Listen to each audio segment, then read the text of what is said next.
ខ្ញុំធ្វើសឹងជាឲ្យគាត់នៅក្នុង setting 358នៅក្នុងគួយនេះតែក្រែងគេរបស់គាត់បែរចំគួយនេះយើងមើលចំណុច special ណាសម្រាប់ខ្ញុំជឿថាអ្នកដែលរៀនវិជ្ជាហុងស៊ុយចំខ្ពស់គាត់អាចនឹងយល់ពីចំណុចនេះនេះហើយយើងមើលរាសីរបស់គាត់នេះរាសីរបស់គាត់ត្រូវធាតុអីគេស្អីគេ support គាត់ស្អីគេ support គាត់អ្នករៀនសុំសួរសិស្សខាងក្រោយស្អីគេ support គាត់ត្រឹមត្រូវនេះជាហេតុផលរាសីរបស់គាត់ត្រូវការធាតុមាសរាសីរបស់គាត់ត្រូវការធាតុមាសហើយនឹងទឹកទៅមាសហើយនឹងទឹកជូតគឺមក support ជាមួយរោមនេះហើយហាក់មួយរោមចឹងជូតហាក់មួយរោមដល់ពេលតែចូលមកដល់តែឆុងទាំងអស់ជូតគឺមកជួយជូតមានគ្នាជូតមាន best friend មកជួយ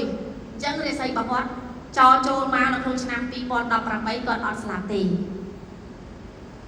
ផ្ទុយទៅវិញបែរជាគាត់រកចំណូលបាននៅក្នុងមួយឆ្នាំ16លានដុល្លារអញ្ចឹងដោយសារក្បាលដំណេករបស់គាត់ខ្ញុំដាក់ទៅគឺ support កែឈុំនេះគឺការ connect រវាង setting របស់សឹងជីហើយនឹងផ្ទះនៅក្បាលដំណេករបស់គាត់អញ្ចឹងយើងមើល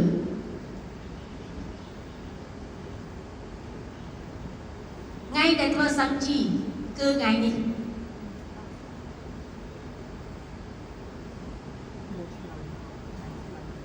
ថ្ងៃទី10មីនាឆ្នាំ2018វេលាដែលរើសឆ្លូវហាក់មកជាមួយនឹងជូតទៀតហាក់ជាមួយនឹង setting ប៉ុន្តែគាត់មកជួបខ្ញុំនឹងជាខេសដែលខ្ញុំឆាឡែនមែនទេដោយសារតែគៀកនឹងស្លាប់ប៉ុន្តែមុននឹងខ្ញុំធ្វើឲ្យខ្ញុំទៅធ្វើលិខិតជាមួយមេធាវីខ្ញុំសិនបើកែមិនបានគាត់ស្លាប់អត់ខុសពីខ្ញុំទេអត់ខុសមកពីខ្ញុំទេព្រោះដោយសារអីគាត់ជួបខ្ញុំនៅក្នុងដើមឆ្នាំ2018ហើយណាហើយនៅក្នុងឆ្នាំ2018គាត់មានបញ្ហាចូលមកនេះនឹងជាចំណុចមួយដែលយើង challenge មែនតើហើយប្រឈមនឹងបាត់បង់ credit បើសិនជាយើងធ្វើ plot sheet អញ្ចឹងខ្ញុំអត់ជំរឿសទេព្រោះគាត់លុតជង្គង់សុំឲ្យយើងជួយហើយគាត់ក៏អត់បន្ទោសដែរបើសិនជាគាត់អត់បានរួចផុតពីគ្រោះថ្នាក់អញ្ចឹងខ្ញុំក៏សំណាងដែររើសបានវេលាធ្វើបានហើយនៅពេលដែលឆ្នាំនៅក្នុងឆ្នាំហ្នឹងដែលជួបគ្រោះហ្នឹងគឺជួបតិចតួចចូលពេទ្យ2ថ្ងៃលេងជួបគ្រោះធំអីគឺចូលពេទ្យ2ថ្ងៃបែរជា business របស់គាត់ល្អវិញ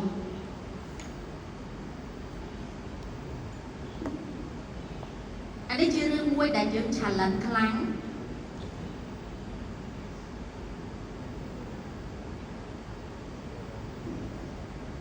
យើង challenge ខ្លាំងមែនទែននៅក្នុងករណីនេះ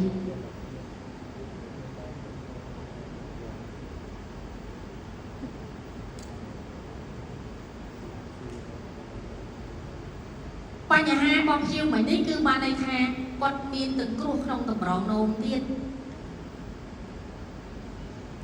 ហើយក៏មានត្រលាក់តម្រងនោមធ្ងន់ធ្ងរនិងឈឺក្បាលជាប្រចាំប៉ុន្តែនៅពេលដែលធ្វើហើយគាត់ប្រសើរឡើងសុខភាពប្រសើរឡើងការងារក៏ល្អយើងមើលថាធ្វើនៅក្នុងខែ3ប៉ុន្តែខែ5គាត់ចាប់ដើមឃើញផលដោយសារអី អារម្មណ៍គាត់មួយគាត់រំពឹងទៅលើសង្ជីហើយព្រោះគាត់បានដឹងថារិស័យរបស់គាត់មានបញ្ហាហើយចឹងទៅគាត់ជាយាមទៅសាកថាបពលបានន័យថាទៅលេងកន្លែងគាត់ហ្នឹងតែធ្វើសង្ជីអាសាទៅរហូតដល់គាត់បច្ចុប្បន្នគាត់ជាហើយសុខភាពប្រសើរឡើងដោយសារខេតនេះជាខេតដែលពិបាកនឹងបង្ហាញព្រោះគាត់ជា VVIP នៅកម្ពុជាយើង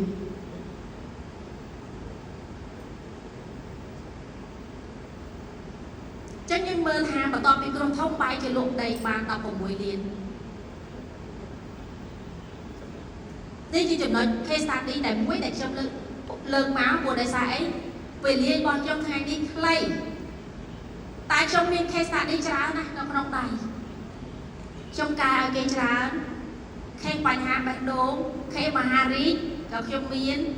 ហើយក៏សុទ្ធតែជាថ្នាក់ដឹកនាំដែរដែលនៅកម្ពុជាយើងមានខេទាំងខេមហារីកហើយបច្ចុប្បន្នគាត់ក៏ជាដែរប៉ុន្តែវា sensitive មែនទែនសម្រាប់តែលើកថ្ងៃខែឆ្នាំកណ្ដាលគាត់មកដោយសារគាត់ជា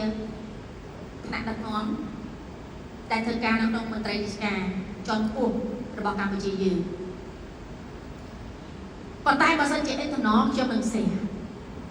ខេច្រើនដែលយើងព្យាយាមជួយគាត់ឲ្យគាត់រួចផុតពីបញ្ហា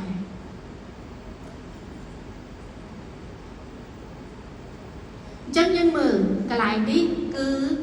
ជាតំបន់ថ្មីមែនទេកន្លែងដែលខ្ញុំនិយាយពីសឹងជីមុនមិញនេះគឺនៅកន្លែងមុនរបស់ខ្ញុំមួយទៀតតែនៅគៀកយើងផារ៉ាដៃដែរតែដោយសារចិត្តអស់ដីlucky ដែលខ្ញុំអាចរកបានដីល្អថែមមួយកន្លែងទៀតដែលមានភូមិសាស្ត្រល្អហើយបានដីធំគម្រោងទី1របស់ខ្ញុំដីរៀងតូចអញ្ចឹងឥឡូវចិត្តអស់ហើយតែខ្ញុំកែសម្រាប់អ្នកដែលមានបញ្ហាធ្ងន់ធ្ងរចាសម្រាប់អ្នកដែលមានបញ្ហាមហារីកក៏ជាឡើងវិញហ្នឹងអញ្ចឹងនៅក្នុងនេះនៅយានផារ៉ាដៃជា lucky មែនតើហើយយើងទៅតែ start ទេមែនតើយានផារ៉ាដៃការខ្ញុំចូលនៅហុងកុងអត់ទាន់បាន start construction ទេយើងត្រូវតែ start construction 10 ខែនេះទេ